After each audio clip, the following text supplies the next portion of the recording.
Jiri majra dami, hakika shetani anapita katika mishipa ya damu ya mwanadamu. Tunaanzia pale. Majini Mungu amewapa nafasi, uwezo wa kuingia katika mwili wako na akatembea katika mishipa ya damu. Kwa nini Mungu kampa hii nafasi? Kwa sababu iwe ni sababu ya sisi kutahiniwa na yeye Mwenyezi Mungu kupitia nani? Shetani. Anapopita katika mishipa ya damu, huyu shetani ameumbwa kwa moto. Na sisi tumeumbwa kwa nini? Udongo na moto ukiweka pamoja, kipi kinaathirika? Bila shaka udongo utaungua. Unakuwa mwekundu, mwisho unakuwa mweusi. Si ndio? Sasa alama zile zinapopatikana katika udongo ni athari ya kwamba ule udongo umeathirika, na kuathirika kwake kuna haribu nini? Kuna haribu afya ya ule udongo.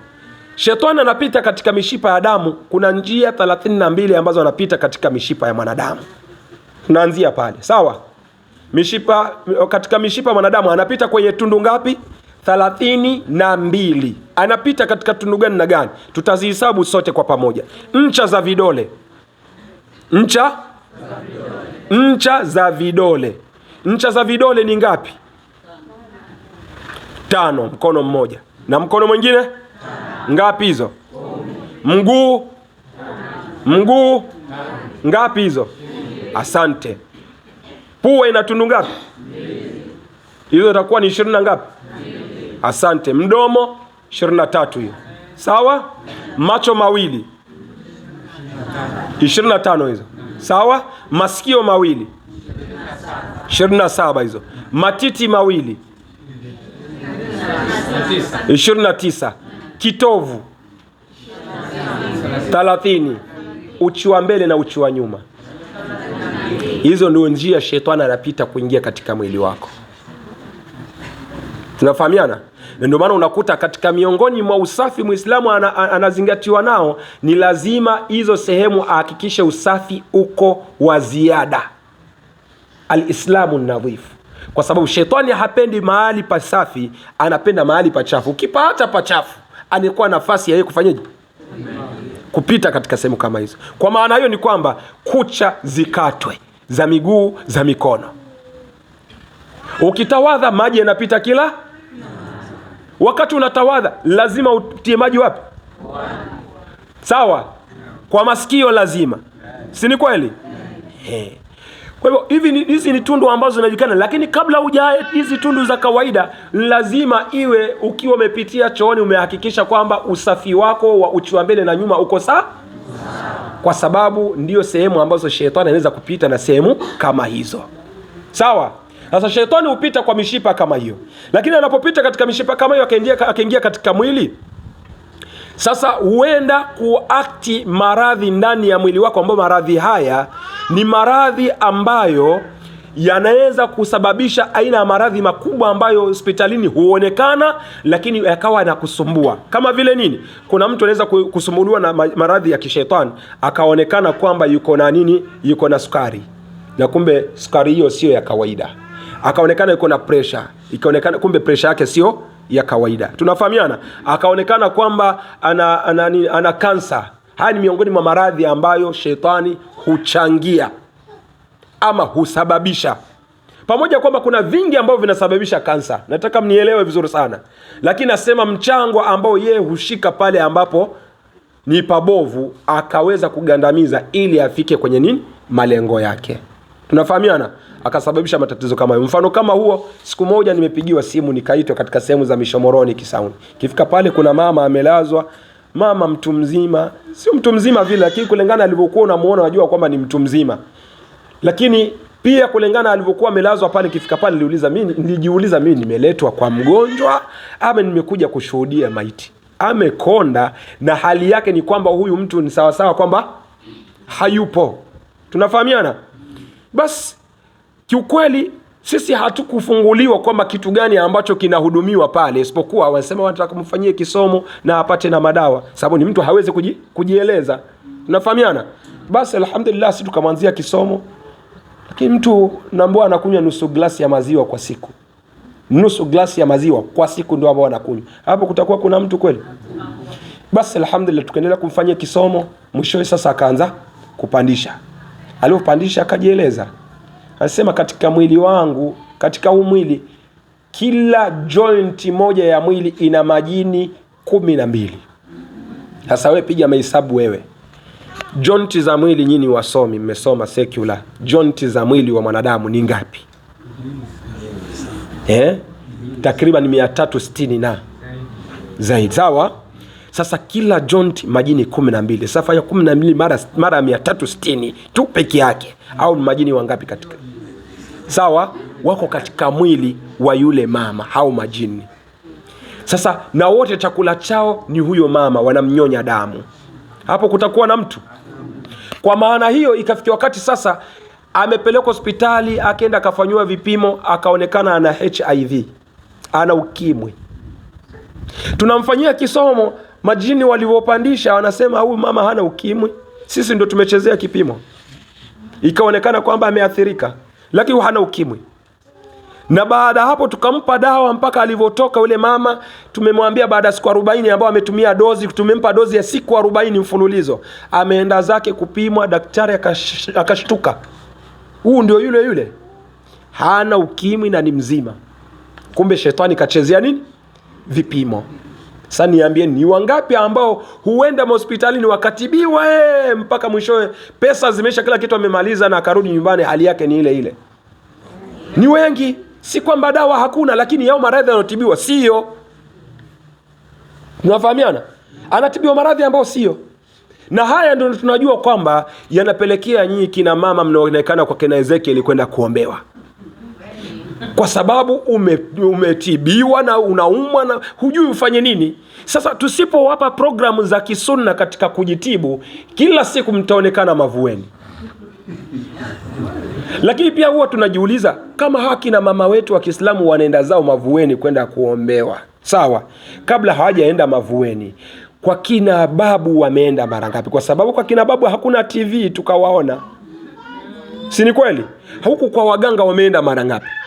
Maana yake ni kwamba society ya Kiislamu washirikina ni wangapi? Ni wengi sana. Kwa bila programu kama hizi, ina maana itakuwa watu wataendelea kwenda kwa waganga kila siku, na baadaye mwishowe watakuwa ni watu ambao moto unawasubiri, wakijua kwamba ni watu wa janna, watu wa peponi. Kwa nini? Kwa sababu ya kwamba wanachanganya nyama. Wenyewe wanasema changanya nyama, hakuna tilamu. Huku ni Muislamu, mara umeenda huku, unaenda kutibiwa kwa Komatsi Mlunguzulu. Sawa? Komatsi Mlunguzulu. Ina maana hii mikoma na Mungu washirikiane wakutibu wewe, wakusaidie. Tunafahamiana?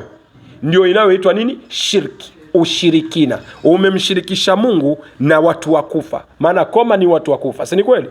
Ukimshirikisha Mungu na watu wakufa, huyo mtu mwenyewe amekufa hapa, anataka dua. Isha unataka yeye ndio akusaidie, atake kwa Mungu wewe upate nini? Nafuu. Tunafahamiana vizuri? Hii ndio mambo ambayo yanafisidi imani yetu na dini yetu. Kwa hivyo kwa msingi hii ndio maana tumejitokeza insha Allah, ili tuweze kujua kwamba namna gani kina mama wazee watasaidika kupitia visomo vya kisheria ambao ni visomo vya Qur'an. Mwenyezi Mungu Subhanahu wa Ta'ala anasema wa nunazzilu minal Qur'ani ma huwa shifaa'un wa rahmatun lilmu'minin wa la yazidu adh-dhalimina illa khasara. Tumeteremsha katika Qur'ani ambayo ni dawa na ni rehma kwa waumini, na hawatozidi madhalimu isipokuwa watapata nini? Khasara. Kwa hivyo Qur'ani ni dawa. Ni dawa vipi? Ni dawa mtu unayekewa mkono, unasomewa Qur'ani unapona. Katika hadithi Mtume sallallahu alaihi wasallam, siku moja maswahaba zake wametoka wakaenda zao kwenda dawa. Sawa? Katika mizunguko yao ya dawa wakazunguka, wakafikia sehemu wameishiwa na kila kitu katika vitu ambao ni vyakula na matumizi. Wakashukia katika mji. Waliposhukia katika mji fulani, wakahitaji msaada katika ule mji. Walipohitaji msaada katika ule mji wakakataa kuwasaidia. Ikabidi waeke hema zao sehemu kando kama pale, maana ni usiku, wafanyeje? Walale. Mungu naye si athumani, akawapiga kigongo hao watu wa ule mji. Yule mkubwa wao ambao ni chairman wao akaumwa na nyoka. Sawa? Alivyoumwa na nyoka wakatafuta dawa, dawa haipatikani. Wakaanza kuambia nasi tujaribu kuuliza wale wageni za kwa kuna dawa jameni. Wakabidi waende mpaka kwa wageni. Wakifika pale, wageni wakaambia vipi bwana, mzee wetu amefanyika hivi na hivi, tutataka msaada kutoka kwenu kama kuna mtu anaweza kumfanyia dawa. Wasawa akasema, mmoja akasema mimi nitafanyia dawa lakini kwa masharti. Masharti gani? Utanilipa. Utafanyaje? Utanilipa. Kwa sababu mwanzo hata sisi tumetaka msaada kwenu, nyinyi hamkutaka kufanyaje? Kutusaidia. Kwa hiyo lazima mtulipe. Wakasema sawa, hakuna wasiwasi. Bas akaitwa ule mzee, sahaba akamwekea mkono, akamsomea suratul Fatiha 7 huko anampulizia. Kwa uwezo wa Allah ile sumu ikafanyaje? Sumu ya nyoka jamani, ujue hakupewa dawa anywe ya kutoa sumu. Ni Qur'ani amesomewa. Sumu ikafanyaje? Ikaisha. Mnaenda kutafuta miujiza ya Yesu. Sawa? Hivi hamuoni kwamba ni miujiza ya Mtume Muhammad sallallahu alaihi wasallam? Uwekewe mkono, usomewe, uombewe, alafu sumu iishe. Si inatosha kwamba ni miujiza hii? Sawa? Sasa tunatafuta miujiza gani mingine zaidi? Alivopona akajaliwa kigurupu cha mbuzi, kama sijui ni mbuzi 30 au ni 80 au ni 40, wakapewa. Haya ndio malipo yenu. Wakaanza kuulizana sasa, tushachukua mbuzi. Hizi mbuzi kwetu ni halali sisi kula ama tumefanya mambo yetu tu? Moja kwa moja wakaenda paka kwa Mtume sallallahu alaihi wasallam wakamueleza. Walipomueleza Mtume akawauliza, ni nani aliyewajulisha kwamba suratul Fatiha ni ruqya? Maana yake ni kwamba mumepata mlivyofanya ndio hivyo. Ruqya ni zunguo, kwa maana tiba. Aliyewaambia Qur'ani suratul Fatiha ni tiba ni nani? Kisha akamwambia basi na mimi nikatieni pande langu katika mbuzi. Tunafahamiana? Mtume naye akachukua pande lake katika mbuzi, na wale masahaba nao wakagawa mapande yao. Hapa tunapata faida gani? Faida ya kwanza ni kwamba Qur'ani ni dawa ukisomewa. Sawa? Hiyo ni faida ya kwanza. Faida ya pili, katika hiyo Qur'an suratul Fatiha ina nafasi kubwa katika dawa. Sawa? Sehemu ya tatu ni kwamba inafaa kuchukua malipo kwa mtu ambaye anakusomea Qur'an, kwa sababu maswahaba walipewa malipo na Mtume akapasisha mpaka naye akachukua nini? Fungu. Tunafahamiana? Inafaa kuchukua malipo. Wewe leo sisi tukisema sisi tunawasomea hapa, lakini kila mmoja hapa atoe 10,000. Sawa? Ina maana tumefanya jambo ambalo liko nayo asili, japo wanazuoni nasema ni bora mtu kuitolea sadaka yeye mwenyewe katika ile Qur'ani kusoma, inakuwa ni bora zaidi kuliko kuifanya kwa malipo. Tunafahamiana vizuri? Isipokuwa mtu kikiwa atakuwa sasa imebidi umemchukua kwa ajili ya programu zake zote ameshazimaliza, umemchukua bwana, hebu njoo, anatoka Mombasa, ameacha kazi, akaacha kila kitu. Si lazima bwana tusema yangu, lakini hebu kwa taratibu hii ikamilike kwa hivi na hivi na hivi. Katika kufanyaje? Kusaidiana. Hiyo yote ni khair. Kwa hivyo hii ni dawa kwa upande wa kusomewa. Kisha kuna dawa Qur'ani kwa upande wa miti ambayo itatajwa ndani ya Qur'an na sunna ya Mtume sallallahu alaihi wasallam kwamba mti huu ukifanya hivi na hivi na hivi unakusaidia. Sio mti ambao utachukuliwa waambiwe tu sikuire. Nanielewa sijui. Sawa? Mnaelewa vizuri? Kwa hivyo huu unaowaambia kwamba siku kuiba nilipewa na fulani, ina maana sasa kuna mengine ambayo yako unafanyaje? Unayaongeza.